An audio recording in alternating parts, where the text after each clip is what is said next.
Pusha T and Jay-Z are named alongside Harvey Weinstein in 2019 FBI crisis that was released there the later. Epstein. Say you swear to fucking God. This is what I'm gonna have to say about that stupid ass shit, bro. About people wanna talk about Drake and shit.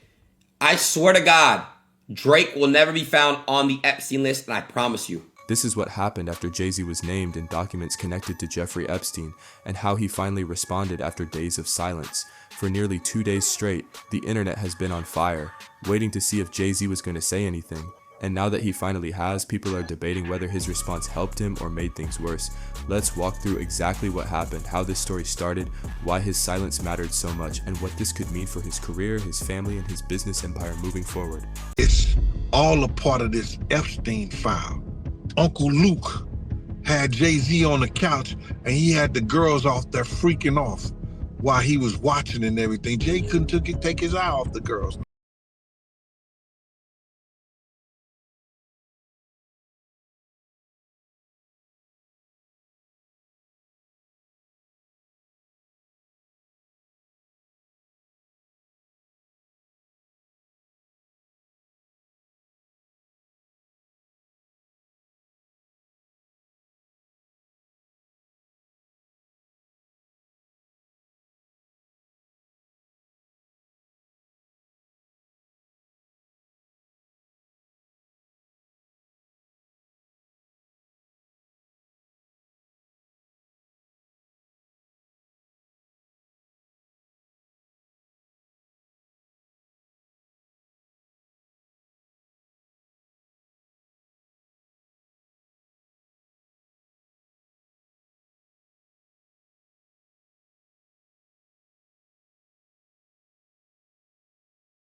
Over the weekend, documents connected to the Epstein investigation started circulating online. These were FBI tip line reports from 2019, along with claims that had been submitted after Epstein's arrest. Inside those documents, several celebrity names appeared, and one of the biggest names that people focus on was Jay-Z.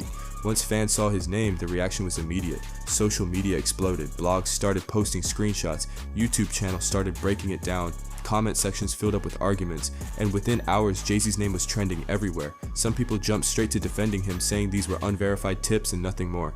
Others said any connection to Epstein was suspicious, and once that debate started, there was no stopping it.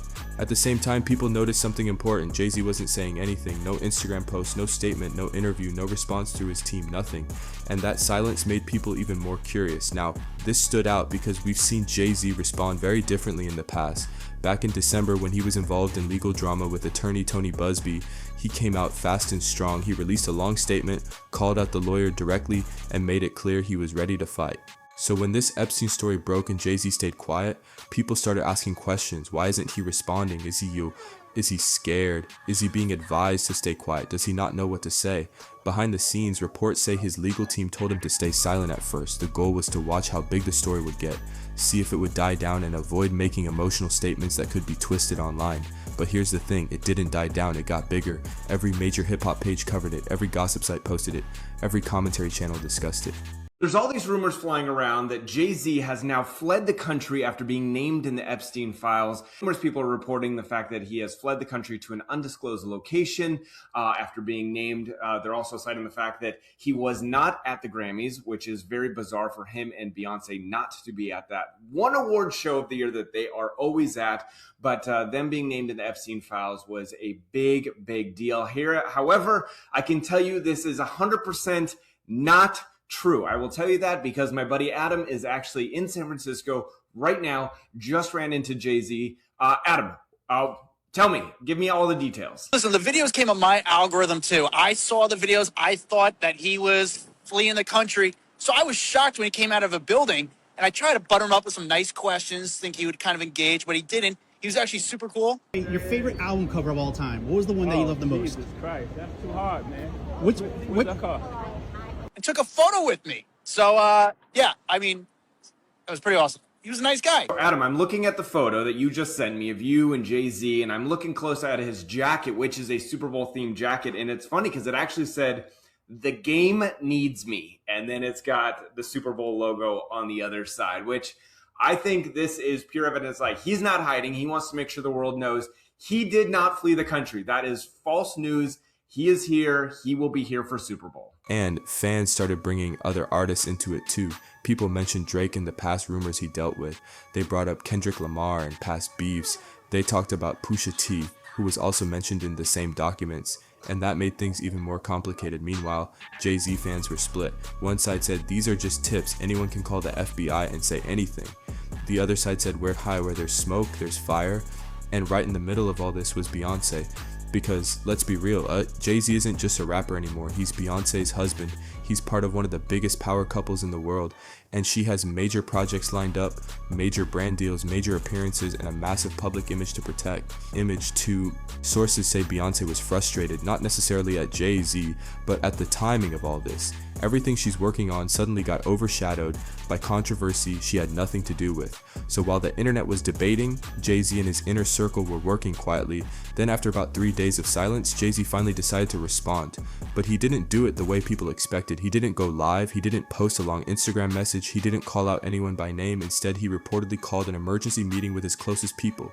That included his lawyers, business partners, and people who have been with him for years. From that meeting, they crafted a response that was calm, careful, and calculated.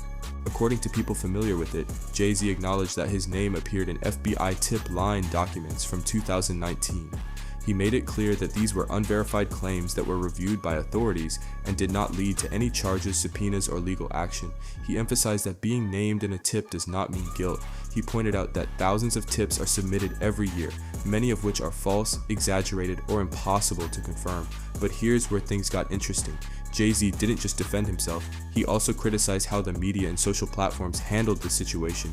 Sources say he mentioned how quickly accusations are treated as facts online, how reputations can be damaged without proof, and how people rush to judge before anything is verified. He also hinted that some of the same people celebrating this story stayed quiet when unproven allegations were made about others in the industry. That line alone caused a lot of discussion. Some people think it was a subtle shot at past rap beefs and scandals. Others think it was just a general comment on internet culture. Either way, people noticed it. At the same time, reports say Jay-Z's legal team is now looking into how these documents leaked, because FBI tip line reports are not supposed to be public, so if someone illegally released them, that could be a serious issue. His team is reportedly trying to figure out who leaked them, whether laws were broken, and if any legal action can be taken. That part is still developing. Now, once Jay-Z's response became public, the internet reacted again. And once again, it split down the middle. One side said he handled it perfectly. They said he stayed calm, he didn't get emotional, he didn't attack anyone, he stuck to facts. To them, that shows confidence and innocence. They argued that if he had something to hide, he would have panicked, lashed out, or over-explained himself. Instead, he stayed composed. But the other side wasn't convinced. They pointed out that he went hard at Tony Busby before, but now he's being quiet and polite. They say if he's really innocent, why not go aggressive again? Why not threaten lawsuits? Why not demand investigations? Why not challenge the claims directly? To them, the calm approach feels suspicious, and that debate isn't slowing down. Another big part of this story is Pusha T, because remember, he was also named in these documents. And unlike Jay-Z, Pusha T hasn't said anything at all. No statement, no post, no response, nothing. That has people wondering if they talked behind the scenes. Did they coordinate? Did they agree on different strategies, or are they handling this separately? Jay-Z has a billion-dollar empire. Pusha T doesn't, so their risks are very different. Jay-Z has sports agencies, NFL partnerships, streaming ventures, investments, and major corporate deals. All of that depends on public image, and that's where this story gets serious, because this isn't just about music, it's about business. In the corporate world, perception matters more than truth. If brands think you're risky, they step back. If sponsors think controversy will hurt them, they hesitate. If partners think association could damage their image, they distance themselves. Sources say some of Jay-Z's business partners have already reached out privately to ask questions and assess the situation. Nobody is publicly dropping him right now, but conversations are happening. And that's important because once those conversations start, it means people are thinking long term. Now let's talk about legacy. Jay-Z isn't just another rapper, he's built a story of growth, from the streets to corporate boardrooms, from selling CDs out of trunks to owning major companies, from artist to executive. That story is part of his brand, and controversy like this threatens that image. Even if nothing ever comes from these allegations legally, the association alone can leave a stain, and that's the part fans are worried about. So where does that leave us now? Jay-Z has broken his silence. He's chosen a calm, controlled approach. He's defended himself without attacking anyone. He's criticized how rumors spread online, and he's quietly exploring legal options. But none of that has fully ended the conversation. If anything, it's made people talk even more. Some feel reassured, some feel uneasy, some are waiting for more information, some have already made up their minds. And the truth is, we probably won't get clear answers anytime soon. There are no charges, there is no court case, there is no trial. Right now it's just documents, rumors, reactions, and opinions. But in today's world, that's enough to shape narratives. We still haven't heard from Pusha T. We don't know if more documents will come out. We don't know if Jay-Z's team will take legal action. We don't know how this will affect future deals. There are a lot of moving parts. And this story is far from over. I'll keep covering every update as it happens because this is one of the biggest stories in hip-hop right now. Make sure you're subscribed so you don't miss anything. Drop a comment and let me know what you think about Jay-Z's response. Do you believe him? Do you think he handled this the right way? Or do you think there's more behind the scenes? Let's talk about it in the comments, and I'll catch you in the next one.